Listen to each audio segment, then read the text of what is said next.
Good afternoon, everybody. I hope you're doing very well today. Thank you, as ever, for spending a portion of your Wednesday lunchtime with me for Inspired. This is September's episode, and I am very... Whoa, we just got some naughty feedback. Did you hear that? Good Lord. Is that what I sound like? Christ on a bike. Anyway, excuse the technical difficulties, but I hope you are very well. So, we are here for September's episode of Inspired. As always, I have 5 fantastic pieces of LinkedIn content advice for you to start actioning today, as well as my post of the month, which this month's a really good one. There's a lot of information in this month's one, and like the print is like, it's like so tiny. So I'm definitely going to have to look at my monitor to properly dive into it. But suffice to say, we have a great episode in store for you. As always, if you have any comments, please do let us know. If you have any questions, I would love to answer them. And simultaneously, if you have any feedback following the session, please do send me a message or a DM.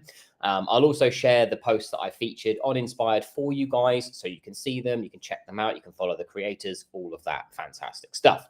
Right, without further ado, I am going to load up the presentation. So let's go and make myself little. I think we should be all good right now. Okay, so...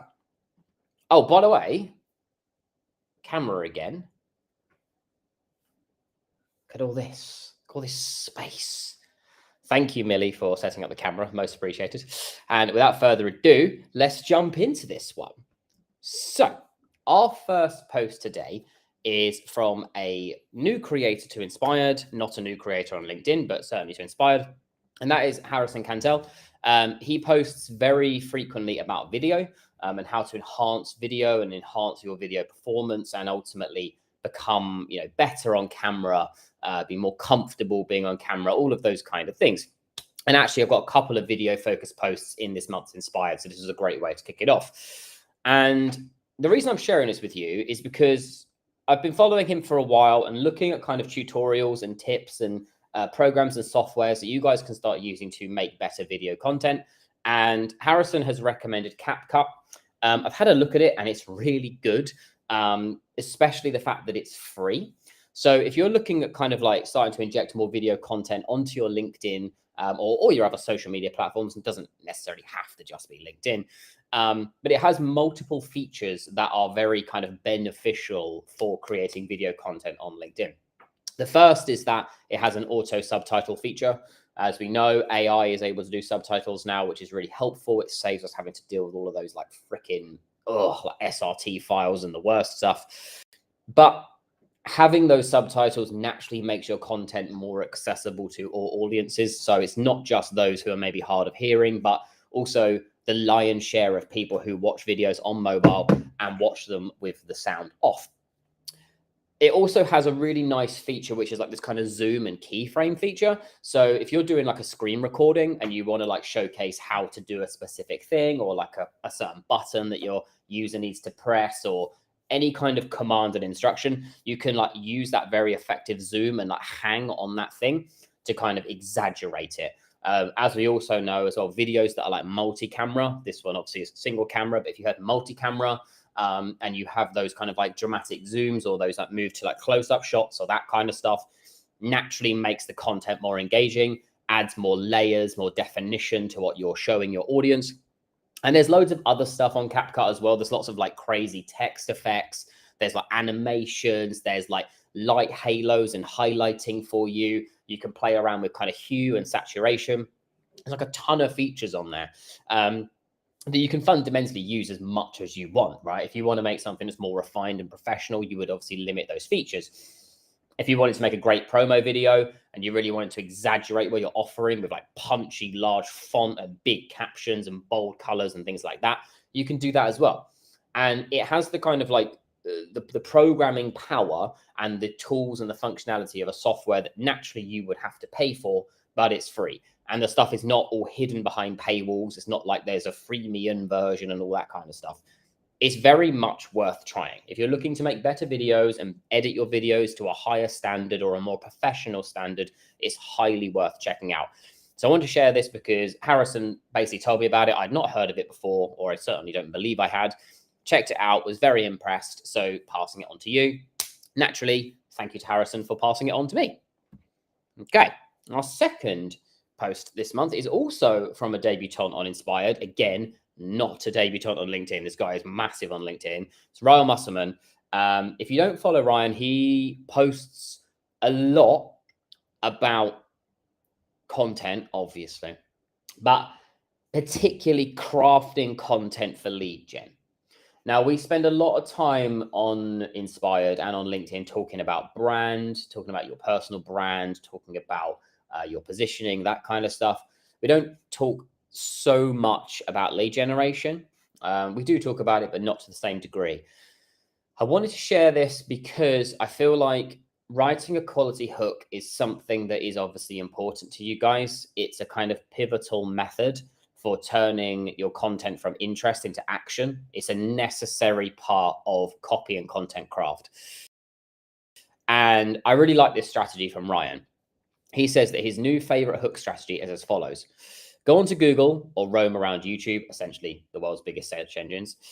Search for your topic or topics of interest. Look at headlines that you yourself are compelled to click. Take those headlines and adapt them to meet your style, your brief, your tone of voice. And he says, do this for 30 minutes and you become a hook king. And I think this is a really interesting take because something that I regularly tell people if I speak to clients or I speak to my colleagues or whatever is we need to think like our audience. So we are an audience ourselves. What is it about the things that we engage with that's interesting? Like, why are we compelled to view that thing or read that thing or buy that thing? Like, what is the thing that makes that thing appealing to us? And that is always going to be a very kind of like fundamental strategy as being a successful marketer, is being able to think like your audience and put yourself in their shoes and take that kind of like active approach of thinking, okay, this thing has made me interested and compelled. Why is that? Having that kind of like curiosity, not just being like, oh, that was a cool video, bro. Like having some actual curiosity about, okay, cool. What was it about that thing that made me act? And if you can apply that to the content that you put out there on LinkedIn, naturally you're going to generate more leads, but you're also probably going to become better at crafting that type of copy. Because there is a real difference in skill and real difference in discipline between writing copy and writing content. And that's something we're going to discuss on this episode of inSPIRED. Then naturally being able to write a good hook, being able to write a good call to action is a strict copy discipline. You are trying to convert someone with your words. So having that understanding and being able to do that is a massive tool in your arsenal. Thank you to Ryan for an excellent post. Let's have a swig of my tea. Okay. So this is an interesting one. Also from a debutant. So this is from Lou Petriez, and she has made a post that I feel like has needed to be made for a while, because I feel like there is a big like difference and distinction between these different things. And we talk about them often on inSPIRED, but also we talk about them on LinkedIn generally. And it's the difference between reposting something, repurposing something, or cross. Now, cross-posting, perhaps not so much, but repurpose and repost massively so. And she says that these terms are obviously not the same. Which one is ultimately the best for you? Like many things in life, it ultimately depends upon the purpose and the need for you doing it. What is that use case? But she did this really nice carousel, which I think makes it very clear. So I've just put it on these 3 slides here. So number 1 is repost. And she says, resharing the exact same graphic and caption as you did before. So you take a piece of content that you've previously published on LinkedIn or a social media channel of your choice, and you literally go and you shoot it back out again in the exact same format. You don't change anything. You keep it in the same structure, keep it with the same style, use the same words, use the same asset. It is a complete carbon copy duplicate of something that you've previously posted. The second, which is the more common choice and the one that I think is where the confusion comes in, is repurposing. We talk about repurposing your content regularly. You don't have time, you don't have energy, you don't always have the ideas to produce brand new original posts every single freaking day. You're a human being. There are going to be some days when you feel more creative and have more ideas and offerings than other days. There are going to be other days where you're just going to be like, I need to post something, I don't know what to post. So repurposing is a big part of that, kind of a big part of that skill base and a big part of your benefit of using that. And she says here, turning existing content into a different format or making small tweaks to the copy or the visual. So that could be, for example, turning a text post into a carousel slide deck. It could be turning a blog into a series of short posts or tweets. It could be taking a video recording and grabbing an excerpt from it and turning that into a text post. It's using some kind of pre-existing asset in your arsenal and turning it into a new piece of content. The most common of this is definitely turning an image or a text post file into a carousel. That's definitely like the most common, but that doesn't necessarily mean it's the best one to do.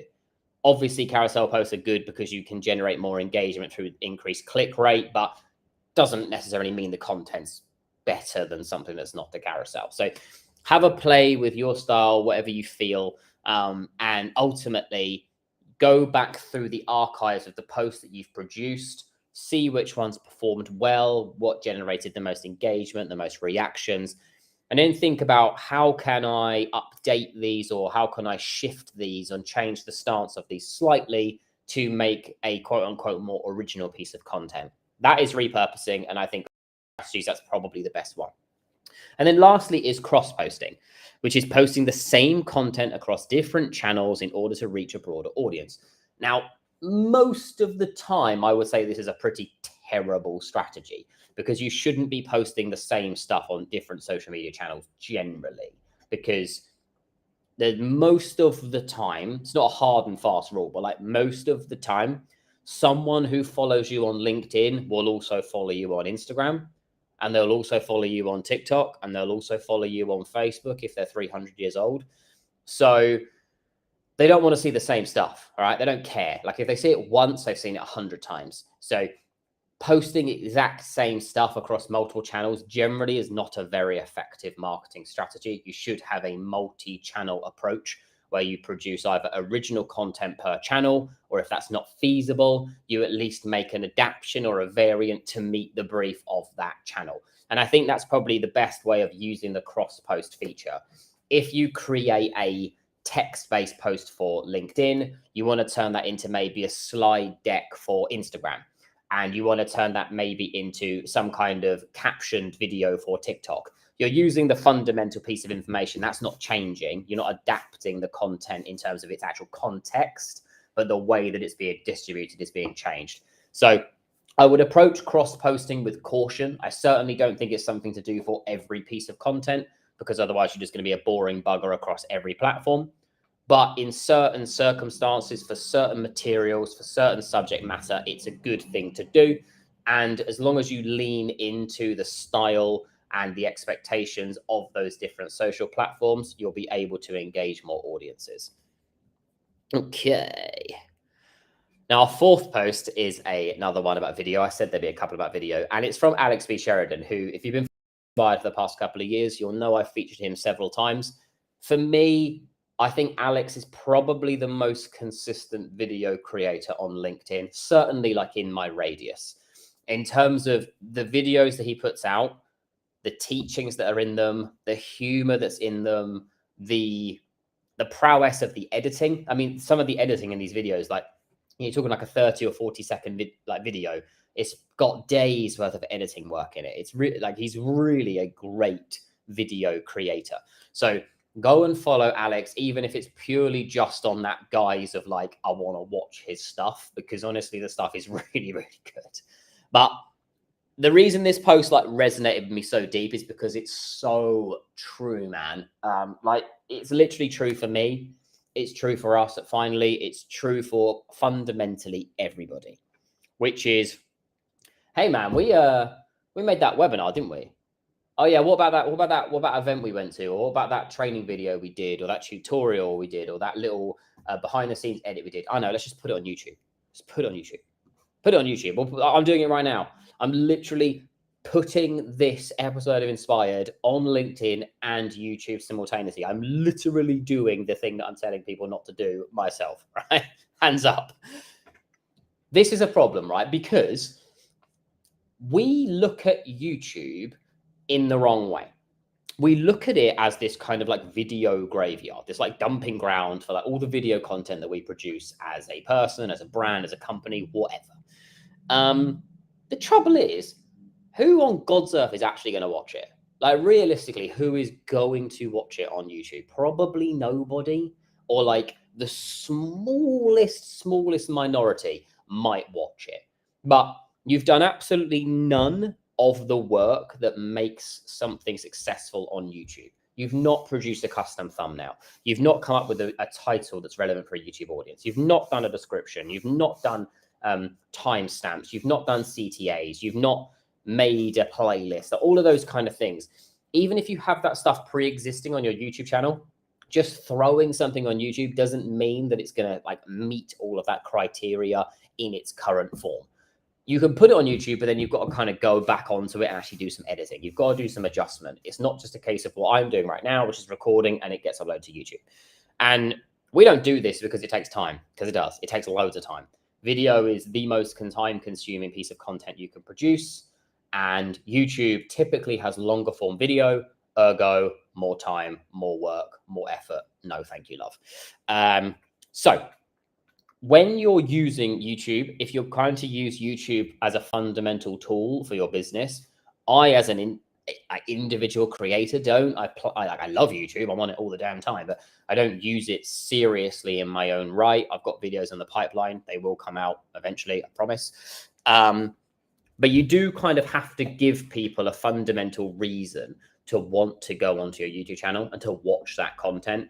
And you have to have the assumption that just because someone's seen it on LinkedIn doesn't mean they've automatically ported over to YouTube. You're probably talking to a different audience. There's also the additional complexities of YouTube basically being Google's second search engine. So you've got to think about keywords much more on YouTube. You've got to think about ad placement if you have an ad account. You've got to think about title cards and how you put those things in to keep people engaged and watching more content. It's much more kind of strategic than just maybe posting and reporting on your content you do on LinkedIn. It's much more groundwork and like foundational things that you have to do to make your videos on YouTube actually worthwhile. Not just worthwhile for you, but also worthwhile for your viewer. So when you're automatically uploading onto YouTube, like I am right now, I am sorry. It's a case of going in and reviewing it afterwards, having a play, tinkering, getting a gauge of the analytics and seeing, is anybody actually watching these in the first place? If no, maybe go, all right, maybe it's not worth doing. If there is some interest, think, okay, what's the watch time like? Where are people joining? Where are people jumping ship? How can I adjust and edit to suit a YouTube audience better? In the case of like modern users with, mobile being like the way most people use their phones now, it could be the fact that maybe your version is better suited to a YouTube short. Maybe if you're making a cross-post edit for TikTok, that would also work on YouTube. It fits that format with the captioning and the style and the aspect ratio and all of that kind of stuff. So when you're using YouTube, it's a case of creating some kind of destination. You need somewhere to send people and a base. It's not just a dumping ground. It's ultimately an archived library. And you have to kind of keep those books, or in YouTube's case, videos, renewed. You've got to make sure they are up to date. You've got to make sure that people want them. A library would get rid of books if no one's renting them out, and they would replace them with books that everybody wanted. It's a supply and demand thing. And your YouTube channel is just the same. And I really resonated with this post from Alex because it hit me so here, because I was like, yep, guilty as charged, and still am guilty. And it will be something that I will need to work on myself, which means I'm certain you guys will need to work on as well. Okay. And my last post before my post of the month is from Charles Miller. And Charles is also a inspired regular like Alex. And I liked this post very much because it fundamentally hammers home the importance of the kind of the features versus benefits argument, but also storifying your content and like making people feel something more than making them encouraging them to buy. If you followed me on LinkedIn for a long time, you'll know that I'm a massive fan and advocate of Harley Davidson motorcycles marketing. I think as kind of copywriting, imagery, art style, kind kind of that like feeling and aura that those ads create, I think they are one of, if not the best brand at marketing. I know everyone says Apple. I think Apple are great, and they're absolutely geniuses. But I genuinely think Harley Davidson are the kind of the cornerstone of quality marketing. Like if you go and have a look at some of their ads, and you'll get a sense of what I mean. You'll want to buy a bike when you see Harley Davidson's ads because of how you emotionally connect to what they're telling you. They very, very, very rarely talk about a bike in their ad. In fact, they virtually never do. They talk about the experience, the freedom, the thrill, the ability to live a life that right now is so far removed from what you have. They sell you a feeling. They sell you that fantasy, and that fantasy is massively intoxicating. And this is kind of what Charles doubles down on his post here. He says, a $10 Casio will tell the time as well as a $10,000 Rolex. If you want a clay brick that says Supreme on it, you'll pay over $100. Thousands of people have the Harley Davidson logo tattooed on their bodies. Apple computers sell for twice as much as PCs with the equivalent level of processing. Obviously, you need a product to make sales, but there's much more to it than the product's quality. Products get you in the game. Branding and marketing are what you need to win it. And what he's basically saying here is Apple, if we look at Apple as a brand, they have done something better than many other companies have or probably ever will do, which is produce a fundamentally flawless ecosystem. They've made it so hard for people who use Apple technology to turn away from Apple technology because of how seamlessly it all integrates with each other. The connection between your Apple Watch to your iPhone, from your iPhone to your iMac, from your iMac to your iPad, from your iPad to your iTunes, from your Apple TV, whatever the thing is, the integration and that network ecosystem of those products working in unison to create you a service is absolutely flawless. And then when they pair that down with fantastic marketing, which is always benefit led, they never talk about a new feature. They always talk about the benefit. That creates a very difficult and compelling thing to argue against, and realistically would make you kind of dumb to not choose them. And it's the same way with Harley Davidson. You know, one of the most memorable Harley Davidson ads I've ever seen, which to this date is probably still my favorite copy ad, is a picture of you see it on my profile actually. It's a picture of a guy cruising down this completely empty road somewhere in middle America. It's like desert land or whatever. And he's like hurtling down this road. Beautiful open highway. There's nothing there. There's no people. There's no cars. It's just paradise, right? And this dude is cruising down the road, and underneath it, the strapline says, somewhere right now, a man is struggling to open a bag of peanuts on a plane. And that line, to me, is just like the best marketing line I think I've ever heard. It complete and utterly throws you into that environment. You think, fuck, sorry for swearing, but it literally makes you think, I am that guy, man. I'm that dude sat in this plane. It's cramped. It's noisy. Someone's baby's screaming. The food is awful. The film selection sucks. It's going to take me 8 hours to get somewhere on this plane. These peanuts won't open. I hate being here. I could be cruising on a Harley Davidson on that open freeway with the wind in my hair and the birds singing and the sound of that engine humming and roaring as I whip through the roads. That is heaven. And they don't talk about the bike. They don't do anything that's to do with the features of the bike. They don't tell you even the bike model. They just tell you that right now, where you presently are, which in this case is the plane, sucks. And you don't want to be there. You want to be on that bike on the highway. And that is what great advertising does. And that's what great marketing does. And I think this post from Charles really kind of like hammers that home. The fact that the tool or the asset or the product you're selling is only part of the attraction as to why someone will purchase it. And that's really important to keep that in your mind, because that is like the fundamental kind of skill of marketing and the fundamental skill of branding, and how you can contort those things to make somebody care will be like an ever evolving weapon in your marketing and in your communication strategy. All right, before I do my post, I'm going to have a glug of water because I've got a bit of a dry mouth. Okay, always splashed me in the face. So My post of the month today is from John Harrison. Now, John Harrison is a fantastic copywriter. If you don't follow him already, please do. He is very good at obviously not just copywriting, but actually breaking down the craft and the fundamentals of copywriting so you can understand it as a discipline and an art form, as well as just the ability to write words. And he made this post, which is content versus copywriting. And I said at the beginning, it's a big boy, and it is a big boy, so please bear with me. But here we go. So, content versus copywriting, the truth. He says, here are the common and bad distinctions. Content equals education and information. Copywriting equals sales and persuasion. He says, these are bad because the definitions and distinctions aren't that distinct. It presumes that when we sell, we're not educating somebody, and that when we inform them, we're not persuading. And I think that's really interesting. I think keep that in your mind. I think that's a really interesting positioning, because you absolutely can sell someone on something and teach them at the same time. And you can absolutely equip them with the information they need to do it themselves and persuade them to become a customer.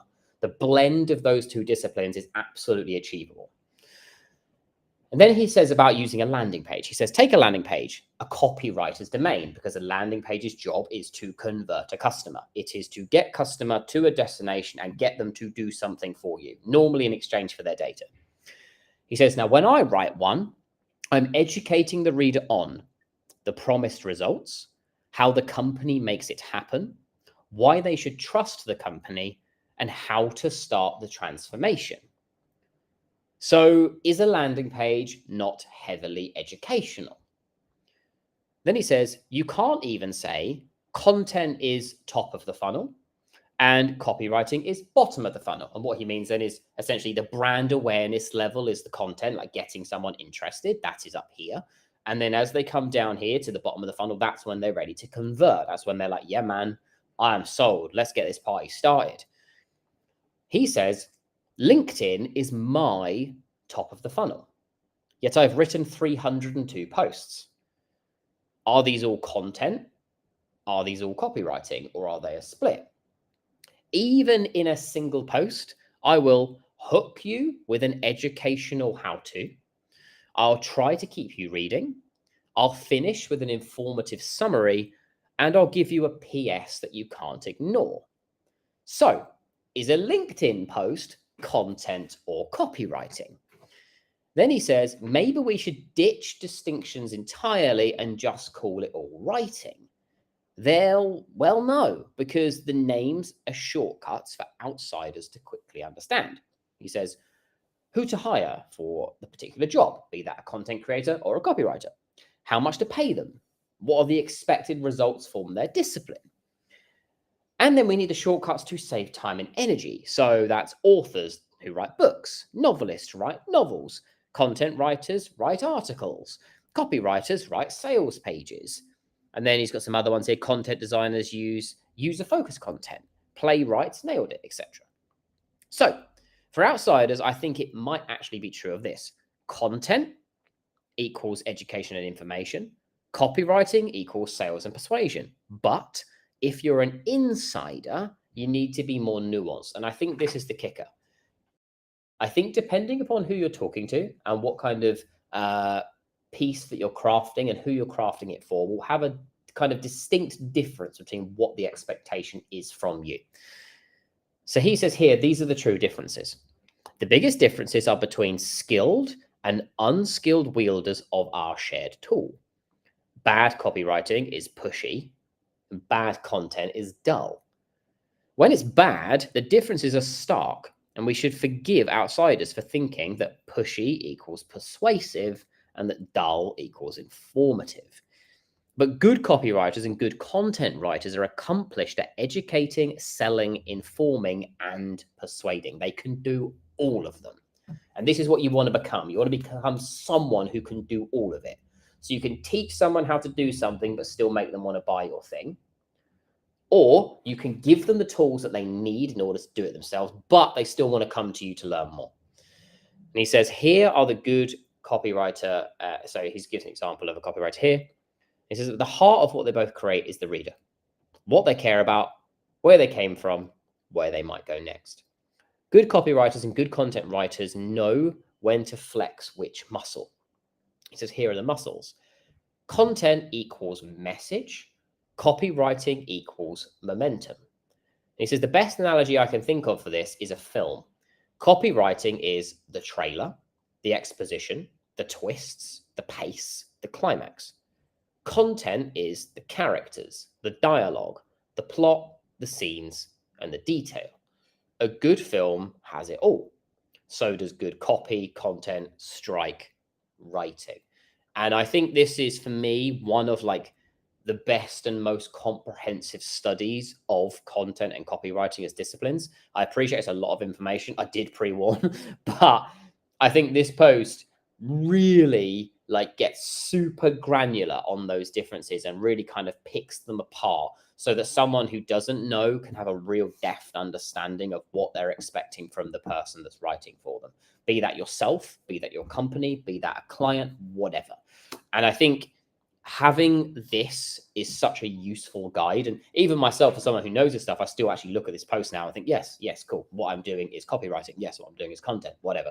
And having a kind of a blend of things is the common denominator. I love this post from John. I think this is like turbo valuable.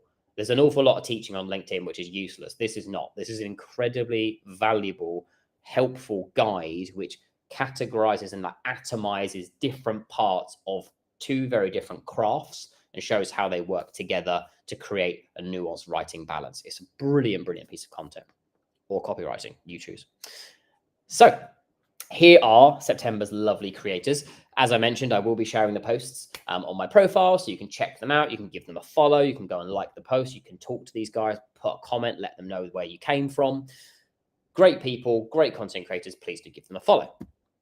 So I'm just going to open up the old Q&A doobry, see if we have any questions. I'll hang around for a few mins. Restream does sometimes take a little bit of time to kick in with questions, so I'll let you guys hang. But in the interim, I hope you guys have enjoyed this month's episode of inSPIRED. I feel like there's been some really cool stuff on this month's, and I really enjoyed putting this one together for you, particularly that last post. And I also really resonated with the Alex B. Sheridan one, as I mentioned. I feel like the video graveyard is something that many of us, myself included, are guilty of. So if that is something that you yourself go, yeah, I do that. We do that as a company. Maybe now you've got the justification to go, hey, do you know what? We need to audit our YouTube. Is that okay? Can we have some time to audit our YouTube? It would be highly recommended. I think it would benefit your channel in the long run, trust me.